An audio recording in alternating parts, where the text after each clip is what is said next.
मुसलमान के घर को तोड़ा जाता है तो ना अखिलेश बोलेंगे, ना कांग्रेस बोलेगी, ना बीएसपी बोलेगी, सब खामोश बैठे रहेंगे। जब पुलिस मारना चाहती है मुसलमानों को हुकूमत के आधार पर तो कहती है मुसलमानों ने पहले हमला किया था, पत्थर फेंके थे, पत्थर बरसाए तो हमने लाठी चार्ज किया, नहीं सुने उसके बाद हमने ठोक दिया। काशगंज की पुलिस आप यकीनन शैतान की पहली औलाद है। उस बाप ने अपनी जिंदगी की बहुत बड़ी गलती की जो इन जालिम पुलिस वालों पर भरोसा कर दिया। काशगंज की पुलिस ने अल्ताफ को मारा, पुलिस स्टेशन में कत्ल किया, वो कातिल है तुम लोग। वहां काशगंज की पुलिस, तुमको तो बहुत बड़ा इनाम मिलना चाहिए। एक मुसलमान मरता है तो कोई आवाज नहीं उठती है, क्या मेरे खून की अहमियत नहीं है?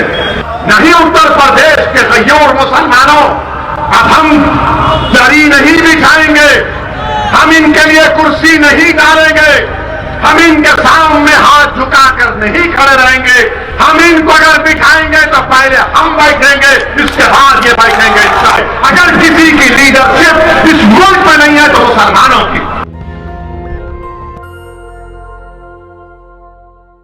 भारत का अगर बंटवारा हुआ तो मुसलमानों की वजह से नहीं, भारत का बंटवारा हुआ तो जिना की वजह से हुआ।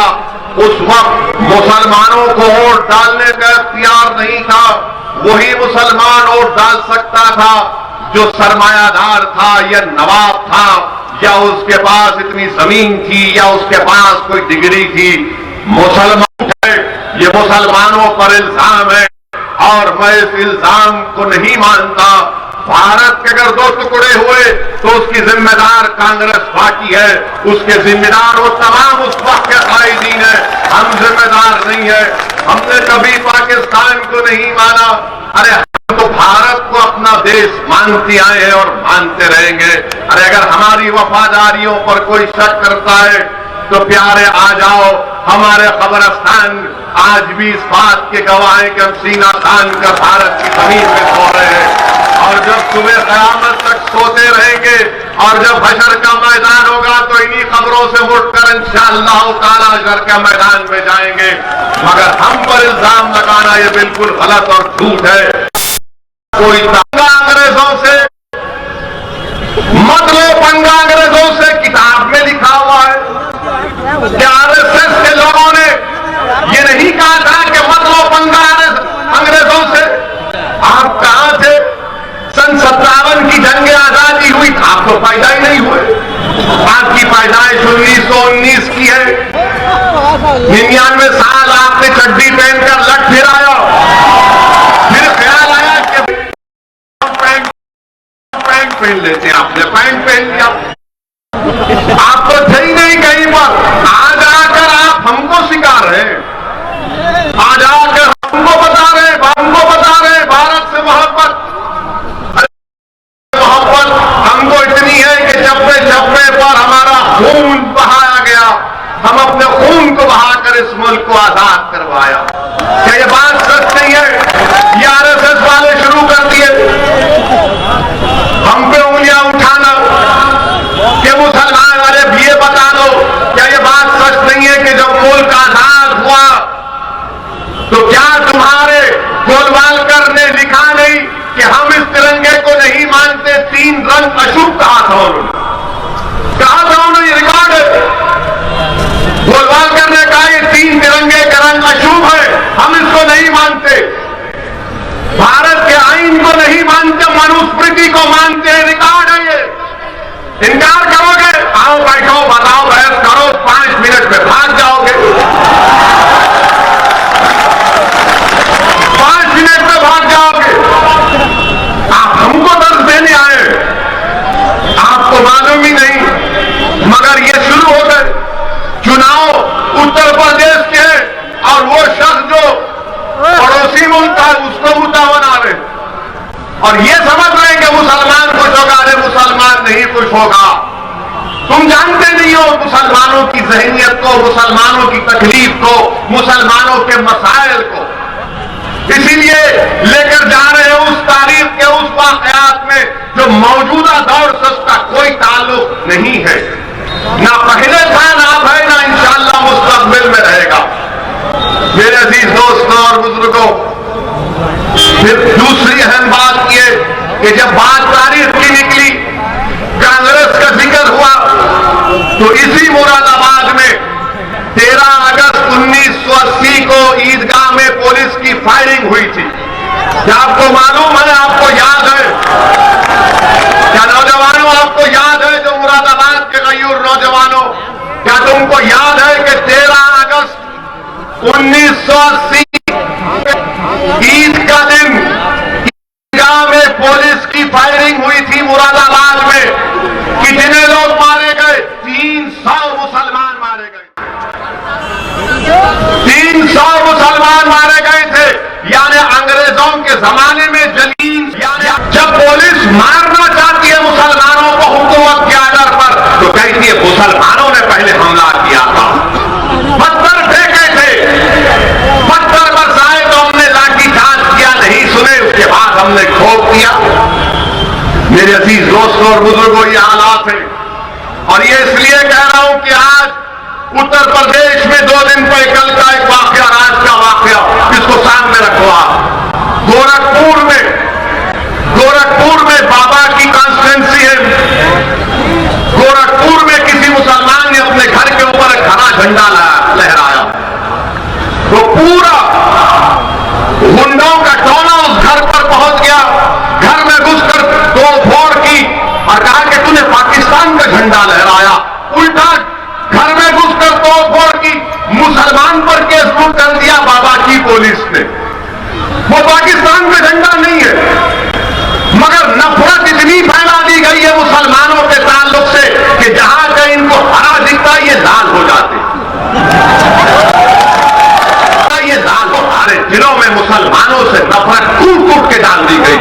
और तुमको मौका इसलिए मिल रहा है कि जब मुसलमान के घर को तोड़ा जाता है तो ना अखिलेश बोलेंगे, ना कांग्रेस बोलेगी, ना बीएसपी बोलेंगी, सब खामोश बैठे रहेंगे। और अगर कोई एहतजाज बुलंद करता है, कोई सच्चाई का बयान करता है, तो उससे कहा जाता है ये मुसलमानों के वोट काटने आया, ये बी टीम है, ये फला है। बोलो ना तुम भी। तो उससे कह रहा हूं कि जो गोरखपुर में हुआ झंडा नहीं था, वो एक मजहबी झंडा हम लगाते, मिलाद का जुलूस निकलता, हरा झंडा रहता है, तो क्या पाकिस्तान का झंडा है? पाकिस्तान का झंडा भी नहीं जानते, मगर नफरत फैला दी गई।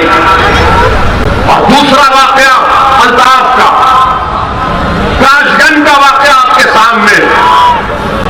एक नौजवान बच्चा है, हजरत पुलिस उसको पकड़कर थाना लेकर गई और ये बहाने लेकर गई कि उसके खिलाफ, अल्ताफ के खिलाफ एक कंप्लेंट दी गई कि वो किसी लड़की को लेकर भागा था। पुलिस लेकर जाती है और उसके खिलाफ कि मैंने जाकर अपने बेटे को पुलिस के हवाले किया। मैंने खुद, एक बाप कह रहा है कि मैंने अपने बेटे को ले जाकर पुलिस के हवाले किया कि कर लो आप तहकीकात। उस बाप ने अपनी जिंदगी की बहुत बड़ी गलती की जो इन जालिम पुलिस वालों पर भरोसा कर दिया। बाप लेकर गया पुलिस स्टेशन, तो बाद में मालूम हुआ बाप को कि तुम्हारा बेटा अस्पताल में, दौड़ो भागो। बाप दौड़ता हुआ गया अपने खानदान के साथ, तो मालूम हुआ बेटा मर गया। कैसे मरा? तो बोले उसने खुदकशी कर ली पुलिस स्टेशन में। कहां पर की? तो बैतुल खला में। मैं तो गलत कहा, 2.5 फीट की नल की टूटी को उसके गले में जो हुड था उसका धागा निकालकर उस बच्चे ने अपने गले से लगाकर उसको टूटी को बनकर खुदकशी ले ली। वहां काशगंज की पुलिस, तुमको तो बहुत बड़ा इनाम मिलना चाहिए कि 2.5 फीट की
होगा, मुझे उससे क्या करना है।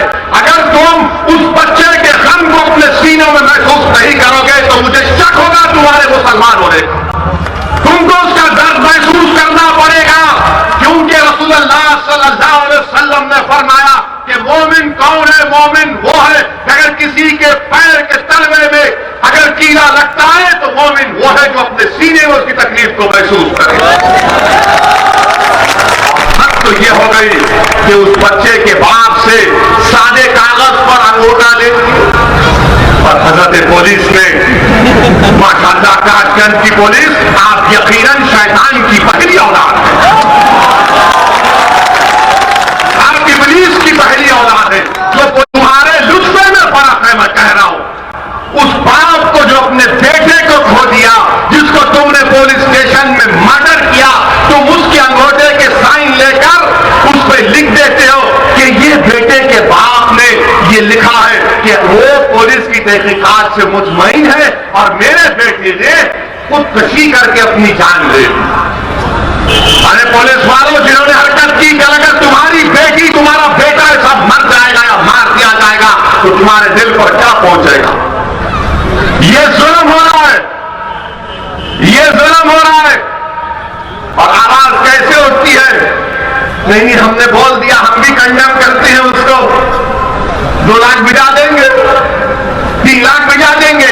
अरे सवाल ये पैदा होता है कि जब गोरखपुर के होटल में गुप्ता साहब को पुलिस ने मारा, उनकी मौत भी हम उसका कंडेम करते रहेंगे, मगर जब गुप्ता साहब की मौत हुई तो बाबा उत्तर मुख्यमंत्री गुप्ता परिवार खानदान के पास पहुंच गए, बाबा पहुंच गए और गम का इजहार किया और जाकर कहा, उस गुप्ता साहब की बेवा से कहा कि आप फिक्र मत करिए, हमारी सरकार आपके साथ है। और मेरे ख्याल से उनको 50 लाख का चेक दिया, गवर्नमेंट की नौकरी दी, पुलिस के लोगों को सस्पेंड भी किया, उनको गिरफ्तार भी किया। और समाजवादी पार्टी के बहुत जाने वाले आपके अखिलेश ने क्या किया? गुप्ता साहब के घर गए और कहा बहन ये 21 लाख का चेक है, ये 21 लाख का चेक है। बताइए मेरे अजीज दोस्तों और बुजुर्गों, इंसान जब पुलिस की कस्टडी में मरता है अगर तो उसने खुद से खुदकशी करी, अगर वो मुसलमान कशी कर ली और उसके बाद से झूठ से भरे अंगूठा उसका लगाकर लिख दिया जाता है और अगर वो मुसलमान नहीं है, अरे मैं जिंदाबाद के नारे अपने नहीं लगाने वाला, सुनो मेरी बात, नहीं आप सुनो मेरी बात, मैं अपने जिंदाबाद के नारे आपसे मंगवाने के लिए नहीं आया हूं, क्योंकि आप जिंदा है, मैं जिंदा हूं, रसूल अल्लाह की उम्मत है, जिंदा रहने वाले। और याद रखो इस बात को, याद रखो इस बात को कि जब तक हम जिंदा हैं दुनिया आबाद है, जब हम नहीं तो दुनिया भी नहीं। याद रखो, ये मेरा फेथ है। मगर ये हाल देखिए आप कि मुसलमान मरता है तो कोई आवाज नहीं उठती है। क्या मेरे खून की अहमियत नहीं है? क्या मेरे नौजवान की जिंदगी की कीमत नहीं है? क्या मैं तो गंदी नाली का कीड़ा हूं? नहीं है। मैं ले जाकर खरा में ले जाकर मेरे बच्चे को, बेटे को मार दिया जाता है, खुदी के बाजू मेरे बेटे की लाश को फेंक दिया जाता है। मेरे अजीज दोस्तों और बुजुर्गों, ये इसलिए हुआ क्योंकि आपके पास खुदी के बाद प्रदेश में कोई सियासी ताकत नहीं है। आपके पास मुट्ठी भर 3-4 मुसलमानों के आपके वोटों से जीते हुए एमपी एमएलए होंगे। आपके पास क़यादत नहीं है, आपकी लीडरशिप नहीं है। आप मुत्तहिद अगर हो जाएंगे तो उत्तर प्रदेश में 19% मुसलमानों की क़यादत बनेगी। अगर अल्लाह उस अल्ताफ की रूह अगर अल्लाह हुक्म देगा कि बोलो उत्तर प्रदेश के मुसलमानों से क्या कहना है, तो अल्ताफ की रूह पुकार उत्तर गुप्ता मरा तो हुक्म हिल गए।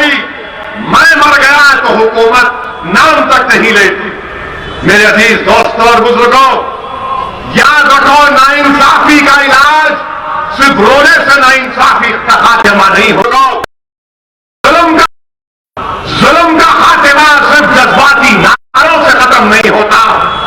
हुकूक का हक को हासिल करना सिर्फ दुआओं से नहीं होगा, बल्कि दुआ करके उसको देखना कि मेरी दुआओं में कितना सारे मैदान में उतरना पड़ता है। और आपके पास असदुद्दीन ओवैसी ये कहने के लिए आया है कि आप अपनी क़यादत को बनाइए, लीडरशिप को बनाइए। इतनी बड़ी ताकत में आप रहते हो। बहुत जुल्म हो चुका है, बहुत लोग, बहुत से माँ बाप ने अपने ख्वाबों को चुकाते हुए देखा, बहुत सी माओं की कोख उजड़ गई, बहुत से बाप का उसके बुढ़ापे का सहारा छीन लिया गया।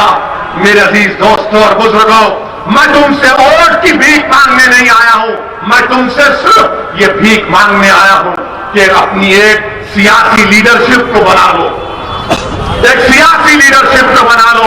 तुम अगर मुझे पसंद नहीं करते कोई बात नहीं, मगर खुदा के लिए कुछ तो करो, उठो के लिए करो मेरे भाई। याद रखो मेरी इस बात को, ये जो जुल्म का अंधेरा है, ये रात बड़ी लंबी रहने वाली है। याद रखो, तुम मेरे एक एक बात, एक एक लफ्ज को याद रखो। ये जुल्म की अंधेरी रात बड़ी लंबी रहने वाली है। यकीनन इस अंधेरे का खात्मा उस वक्त होगा जब तुम अपने मुकद्दर के फैसले करोगे। और कैसे करेंगे आप? जब आप अपनी क़ियादत को, अपनी लीडरशिप को बनाएंगे। और जब हम मुसलमान उत्तर प्रदेश में अपनी लीडरशिप को बनाएगा तो किसी हम मजहब के खिलाफ ना थे ना है ना रहेंगे। क्या उत्तर प्रदेश में यादवों के नेता अखिलेश यादव नहीं है? क्या उत्तर प्रदेश में अखिलेश यादवों के नेता नहीं है? कहिए आप जवाब दीजिए या नहीं है? क्या बहन जी लीडर नहीं है? क्या योगी आदित्यनाथ ठाकुरों के नेता नहीं है? क्या ओम प्रकाश राजभरों को अपने करीब करने की कोशिश नहीं कर रहे? क्या अनुप्रिया पटेल कुर्मी और को अपने पास ला नहीं रही है? आप क्या कर रहे हैं? आप क्या कर रहे हैं? सोचिए आप। मैं अपने आप को लीडर बनाने के लिए नहीं आया हूं। मैं ये चाहता हूं कि मुरादाबाद से ऐसे लोग उठें जो खुद क़यादत करें, जो पूरे उत्तर प्रदेश में एक इत्तेहाद का पैगाम दें। मेरे अजीज दोस्तों और बुजुर्गों, ये पैगाम देने के लिए असदुद्दीन ओवैसी आपके पास आया है। अगर मेरी कोई बात आपको पसंद नहीं आती तो मैं माजरत चाहता हूं। मेरी जबान कड़वी इसलिए है क्योंकि मैं सच्चाई बोलता हूं। मेरे जबान से निकलने वाले अल्फाज अगर आपको तकलीफ पहुंचाते हैं तो मेरा मकसद तकलीफ पहुंचाना नहीं है। मेरा मकसद यह है कि आप सोचिए, आप एक फिक्र लेकर जाइए, अपने आप से सवाल करो मेरे भाई, अपने आप से पूछो मेरे दोस्तों, मेरी सरदार मां और बहनों, आप भी सोचिए, फिक्र करिए। मैं बुजुर्गों से अपील कर रहा हूं कि आपको भी ये फैसला लेना पड़ेगा। जब उत्तर प्रदेश में हर समाज ने अपनी अपनी क़यादत को बना लिया, अपनी लीडरशिप को बना लिया, तो आप क्यों पीछे होते हैं? और कोई कहेगा कि क्या हमने मुरादाबाद से मोहतरम जनाब एसटी हसन को एमपी नहीं बनाया? कोई कहेगा कि क्या असदुद्दीन ओवैसी तुम्हारे हैदराबाद से आए हुए एक क्रिकेटर को हमने एमपी नहीं बनाया? मेरे भाई, आपने एमपी बनाया, आपने कायद नहीं बनाया। आपने किसी को एमपी बनाया, किसी को नेता नहीं बनाया। आपने एमपी बनाया मगर अपनी लीडरशिप को जमीन पर पैदा नहीं किया। आपने किसी को एमपी एमएलए जरूर बनाया मगर वो आपकी तकालीफ को, आपके जुल्म के खिलाफ आवाज नहीं उठा सकता। मैं एक मिसाल आपको देना चाहता हूं। मेरे पास एक तस्वीर जिसमें हमारे एमपी डॉक्टर साहब एसटी हसन साहब की तस्वीर मेरे पास है कि डॉक्टर एसटी हसन, जिनकी मैं बड़ी इज्जत करता हूं, एक समाजवादी में है, मगर इंफरादी तौर पर बड़ी इज्जत करता हूं। जब मैं तस्वीर देखा तो मुझे बड़ी तकलीफ हुई। तस्वीर में क्या है कि डॉक्टर साहब खड़े हुए हैं, डॉक्टर साहब खड़े हुए हैं और एक कुर्सी पर समाजवादी पार्टी के राज्यसभा के एमपी प्रोफेसर राम गोपाल यादव साहब पैर पर पैर डालकर बैठ रहे हैं और डॉक्टर साहब खड़े होकर उनको कागज दे रहे हैं। मैं आपसे पूछना चाह रहा हूं कि इस तरह की बेइज्जती हम बर्दाश्त करेंगे? आप सोच लो, मेरी नहीं। कोई कहेगा ये जज्बाती तकरीर कर रहा है, आप सोचो। तस्वीर को देखा तो बड़ी तकलीफ। वो कुर्सी डालकर और मुरादाबाद का मुसलमानों का एमपी खड़े होकर उसको ताकत दे रहा है। देख भी नहीं रहा डॉक्टर साहब की तरफ।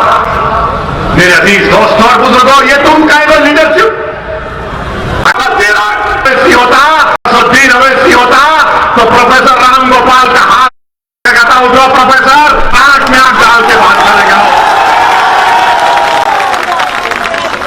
ये मिजाज पैदा करना पड़ेगा आपको, इस मिजाज में तब्दीली पैदा करना पड़ेगा। हम गुलामी नहीं करेंगे, भीख नहीं मांगेंगे, बराबरी का हिस्सा लेंगे इंशाअल्लाह ताला।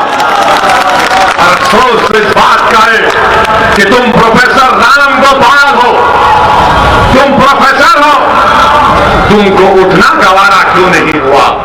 गोपाल हो,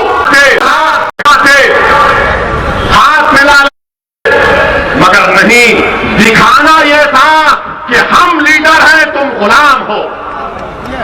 हम लीडर हैं, तुम खड़े रहोगे, हम बैठोगे। नहीं मुरादाबाद के मुसलमानों, नहीं उत्तर प्रदेश के गयूर मुसलमानों, अब हम दरी नहीं बिछाएंगे, हम इनके लिए कुर्सी नहीं डालेंगे, हम इनके सामने हाथ झुकाकर नहीं खड़े रहेंगे। हम इनको अगर बिठाएंगे तो पहले हम बैठेंगे, इसके बाद ये बैठेंगे इंशाअल्लाह। और आप मिजाज देखिए प्रोफेसर राम गोपाल का, प्रोफेसर राम गोपाल यादव का मिजाज सत्ता नहीं है, इख्तिदार नहीं है, अखिलेश मुख्यमंत्री नहीं है, मगर इतना गुरूर, इतना अहंकार है, मगर कि इख्तिदार नहीं है, मगर बता मुसलमानों को मुरादाबाद। मगर दोस्तों और बुजुर्गों, मेरी आपसे गुजारिश है, ये बेइज्जती मैं नहीं बर्दाश्त कर सकता, ये बेइज्जती मैं नहीं बर्दाश्त कर सकता। ना मैं किसी के सामने किसी से इस तरह का बर्ताव करता हूं। हम हैदराबाद में दारुस्सलाम में बैठते हैं, लोग आते हमसे बात करते, अगर कोई देना चाहता तो खड़े हो जाते। मेरे अजीज दोस्तों और बुजुर्गों, मुरादाबाद के मेरे गयूर नौजवानों, अपनी फिक्रों में तब्दीली पैदा करो। आप कब तक डरते रहेंगे? मंजरे सिलेक्शन लड़ेगी, मंजरे सिलेक्शन लड़ेगी तो बीजेपी आ जाएगी। मैं इसका जवाब दे रहा हूं अब आपको। मेरे इस दलील का, मैं जो मुद्दा यहां पर उठा रहा हूं, आपके पास इसका कोई जवाब नहीं। 2014 के पार्लियामानी चुनाव में बीजेपी जीत गई, मोदी प्रधानमंत्री बन गए। क्या किए अखिलेश यादव? 2017 के असेंबली के इंतखाबात कांग्रेस और अखिलेश मिल गए तो वे गाना चलता था उस जमाने में कि यूपी को इन लड़कों का साथ पसंद है, और जीत गए मोदी। 19 का चुनाव आया तो बहन जी और अखिलेश मिल लिए, सिर्फ 15 सीट जीते, बाकी पार्लिमानी निशिस्त पर बीजेपी कामयाब हो गई। आप कब तक अपने वोट को खराब करेंगे? बीजेपी को रोकना जरूरी है, मगर क्या बीजेपी को रोकना मुसलमानों की जिम्मेदारी है? अच्छा, हैरत की बात यह है कि अगर मुसलमान ये सेकुलर पार्टी को वोट नहीं दिया तो बोलेंगे मियां, अगर 2 वोट डिवाइड होगा, बीजेपी आ जाएगी। और अगर यादव बीजेपी को वोट देगा तो बोलेंगे हाँ छोटा भाई है, गया होगा, हम बड़े भाई। ये क्या है बताइए आप, ये क्या है बताइए आप। आपका वोटर बीजेपी को नहीं नहीं छोटा भाई है, क्या है, हम तो बड़े भाई हैं, आपके साथ है। मेरे अजीज दोस्तों और बुजुर्गों, बीजेपी को रोकना जरूरी है। और हमने भी कहा है कि मजलिस इत्तेहाद उल मुस्लिमीन का मकसद यह है कि उत्तर प्रदेश में दोबारा बीजेपी की सरकार ना बने।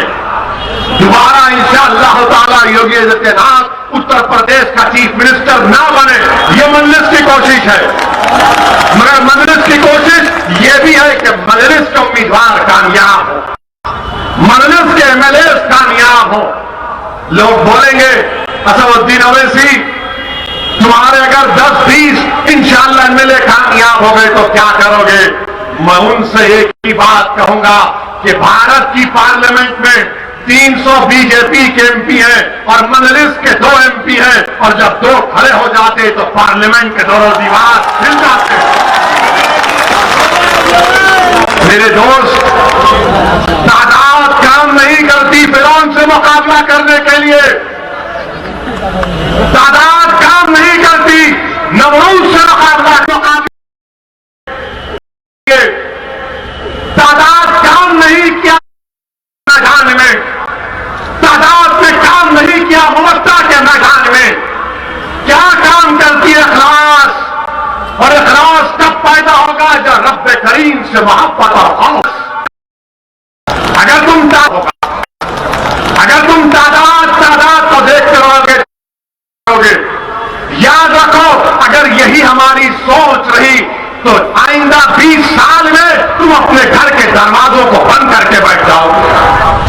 मेरे आइंदा 20 साल घुटन नहीं महसूस करना, सांस लो, ख्वाब देखो कि जब दूसरे बिरादरियों के लीडर हैं, नेता हैं, तो हो सकता लीडरशिप बनाओ, अब देखना शुरू करो।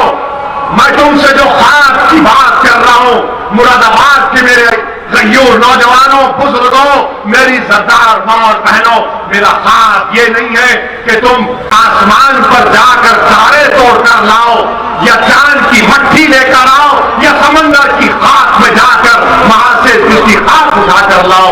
मेरा ख्वाब यही है कि जिसकी खाक मुसलमानों के मुसलमानों की लीडरशिप हो, जिस तरह राजपूतों की है, ठाकुरों की है, दलितों की है, यादवों की है, कुर्मियों की है, राजभरों की है, या कुछ वहां की है, कुर्मियों की है, ब्राह्मण। अगर किसी की लीडरशिप इस मुल्क में नहीं है तो मुसलमानों की कोई लीडरशिप नहीं है। मेरे अजीज दोस्तों और बुजुर्गों, यही ख्वाब को लेकर यही भारत के कोने कोने में फिरता हूं, यही ख्वाब को पूरा करना चाहता हूं, और उसी ख्वाब को पूरा करने के लिए मैं आपके पास आया, पहले भी आया था, अब भी, और उसी ख्वाब। और जब और बुजुर्गों, और फिर आप देखते हैं कि यहां पर मुरादाबाद में, और जब आप देखते हैं मोहतरम अखिलेश यादव 5 साल अखिलेश सरकार रही, तुमने मुरादाबाद डिवीजन गवर्नमेंट यूनिवर्सिटी नहीं बना पाए। गवर्नमेंट यूनिवर्सिटी नहीं है, और सब बोलेंगे अखिलेश को 5 साल मिले, तो अब आकर कहेंगे हमको बचपन ही से 5 साल और 10 साल दे दो। अरे भाई, तुमने 5 साल में नहीं किया। यहां से रोड जाती उत्तराखंड को, माशाल्लाह से रोड नहीं, खड्डे नजर आते। अगर बाबा से जाकर पूछेंगे तो बाबा बोलेंगे नाम बदल दूंगा, खड्डों की बात मत करो। यहां पर अखिलेश की सरकार थी, आपने क्या किया बुनकरों के बारे में बताओ। हमारे अंसारी भाई के पावर लूम के बारे में तुमने क्या किया बताओ। आज वो पावर लूम, उसका बरखी, उसका बिजली का बिल आदित्यनाथ की सरकार ने बढ़ा दिया। आज वो पावर लूम और बुनकर परेशान है। कुरैश बरादरी के लोग जिनका रिवायती कारोबार है, स्लॉटर हाउसेस को आपने नहीं खोला, लाइसेंस नहीं, जिनका आप बाबा की सरकार आई, आप बताइए, आपने तो वोट दिया था ना, ये इस पर क्या हुआ? तो वोट दिया था, गंदा पानी आता है। मेरे अजीज दोस्तों और बुजुर्गों, मेरी आपसे गुजारिश है कि इन तमाम चीज पर आप गौर करिए, एक अच्छा फैसला लीजिए। नेशनल दस्तक की आपसे गुजारिश है कि अगर इसको बचाना चाहते हैं तो नेशनल दस्तक को सब्सक्राइब करने के लिए रेड कलर के सब्सक्राइब बटन को दबाएं, फिर बेल आइकन की घंटी दबाएं। नेशनल दस्तक को बचाने के लिए बहुत जरूरी है कि हर खबर को शेयर करें, लाइक करें, कमेंट जरूर करें।